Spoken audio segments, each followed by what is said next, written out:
Kumusta po mga kabayan, mga kalingap, kabisnes kapapi, katim Daddy Frankie at kay Tatay Tekram. Magandang buhay po sa inyong lahat. Mayroon lang po akong isi-share sa inyo na isang comment. Ito po'y paglilinaw din, no? Para siguro, alam ko naman na hindi niyo ako kilala personally. Bibigyan ko lang ng overview kung sino ako. Sinasabi na nga na one-sided daw ako. In short, bias. Yun. Shout out po kay Ma'am Imelda Hag. Kung tama ang pagkakabigkas ko sa iyong pangalan, pasensya na kung mali. Pwede kayong mag-record at para marinig ko kung ano ang pronunciation ninyo sa iyong pangalan. Pero bagong lahat, salamat po sa mga nanood dun sa aking mga reaksyon na mga ginawa. God bless po sa inyo, mga silent viewers. Ayan, mga nagla-like, nag-share, mga hindi po nag-skip ng ads. Thank you so much. So yun po, sabi po dito ni Ma'am Imelda, yun nga, one-sided nga daw ako, pinai-stop niya ako sa aking pagre-reaction. So ito po ma'am, para po sa iyong kaalaman, wala po sa prinsipyo ko ang salitang bias or one-sided. At hindi po ako nagtutolerate. Wala ho ako mga pinapanigan, wala pa ako mga paborito. Kahit po sa pamilya ko, kahit sa mga anak ko, ma'am, ganun ho ako. Pag nagkamali ka, makakarinig ka kung ano anong parte ka, saan ka nagkamali, at ano yung dapat mong gawin. Pero yung mga binibitawan ko pong salita, tagus po hanggang sa kaloob-looban, hanggang sa bone marrow. Basta yung prinsipyo ko, yung paninindigan ko, kung alam kong tama at wala akong inaapakan, naninindigan po ako doon. Ganun po si Annalisa, reality vlog.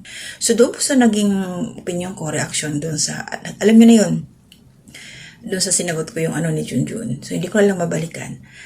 Positibo naman po yung sinabi ko doon eh. Totoo naman ho yun eh. Realidad talaga. Totoo yun. Kasi kumbaga, Ma'am Imelda, hindi naman pwedeng shout out.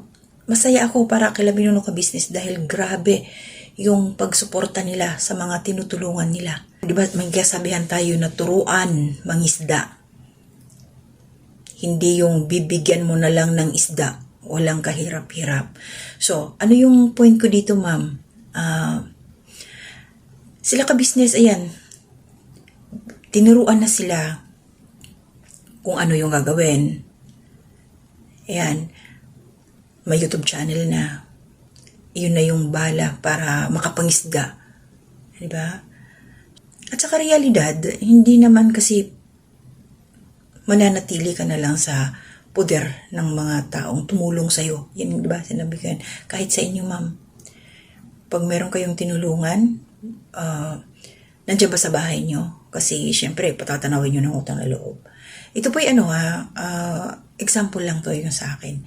Basta ako saludo ako sa ginagawa nila Pinuno Ka Business dahil bihira po yung katulad nilang mga tao na nagpapatuloy ng hindi nila kakilala, tinutulungan.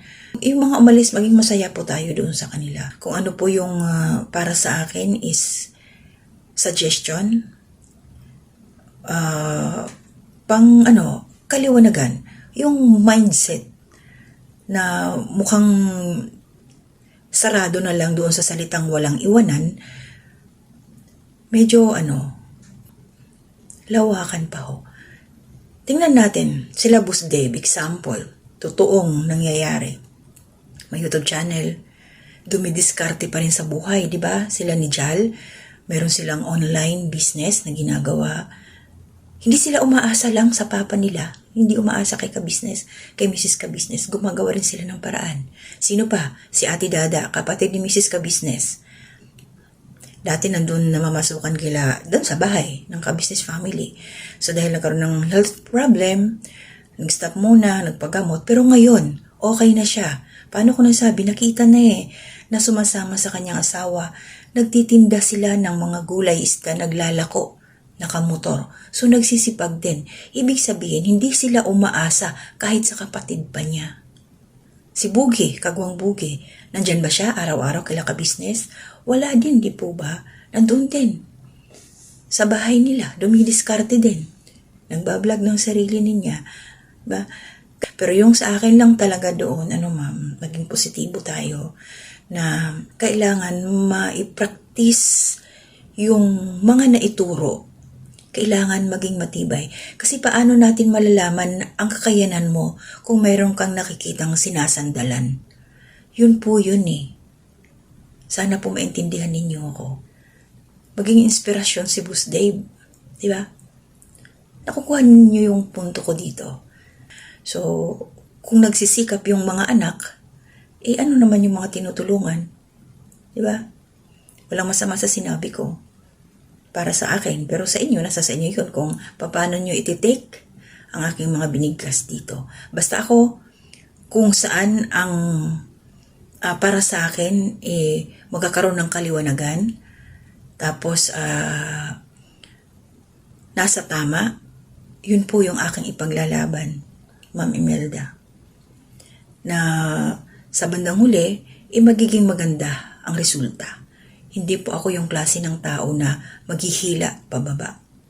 Ini-encourage ko po yung mga nandyan na mga kagwangs sa ka-business family na wag na lang kayong sumandal na lang dyan sa ka-business. Totoo, real talk. Hindi pwedeng ganun. Para sa akin kasi hanggang kailan kayo magpapa-charity sa ka-business? Pasensya na. Alam ko mahirap ang buhay, pero didiskarte din kasi parang malakas ang loob mo kasi andyan naman sila kuya, andyan naman sila ate.